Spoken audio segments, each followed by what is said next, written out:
But make no mistake, they were still in the middle of a war. Things between Sevside, the YGs, and OGs was heating up, and the music was only adding fuel to the fire for all sides. Unlike most gangs that you've heard about in the past, the ones doing the most damage here in the Bronx were actually kids from the ages of 12 to 18. These kids are younger and wilder than anything you could imagine, and they're pulling triggers. During this time, K-Flock was having beef with his own cousin and rapper D-Thing, just because he was repping a different set, and that just shows how serious they took it. It's no more free Dougie B, but it's soon be a RIP. Then there was another situation with rapper E-Dot, who at one point was friends with K as well.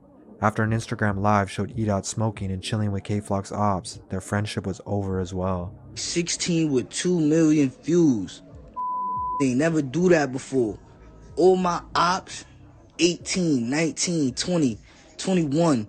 I be for old great. All the nah, they not even my ops. I'm smacked. I'm high, y'all. My bad. They not my ops. Fans. At this point, it seemed like everybody had a problem with everybody. But again, every single one of them was benefiting from these beefs. Bronx Drill had everybody tuned in, but at what cost? In July, a 21-year-old rapper named Ty Swish was shot in the head while outside of his apartment complex. 2 days later, a 13-year-old named Jarian was chased down and shot outside of a cafe in Belmont. Yeah, Joe, it was a shooting that left a 13-year-old dead and parents of teenagers here horrified that someone could do this. The NYPD tonight is asking for anyone with information to help them find the killer. It's not confirmed, but it's rumored that this was probably retaliation for Ty Swish's death from just a few days before. On July 11th, another 16-year-old rapper named Raw G's was getting into an Uber headed to a studio session. 2 kids on scooters rolled up from behind him and shot him. Raw G's had been mocking the death of Jarian on social media just an hour before.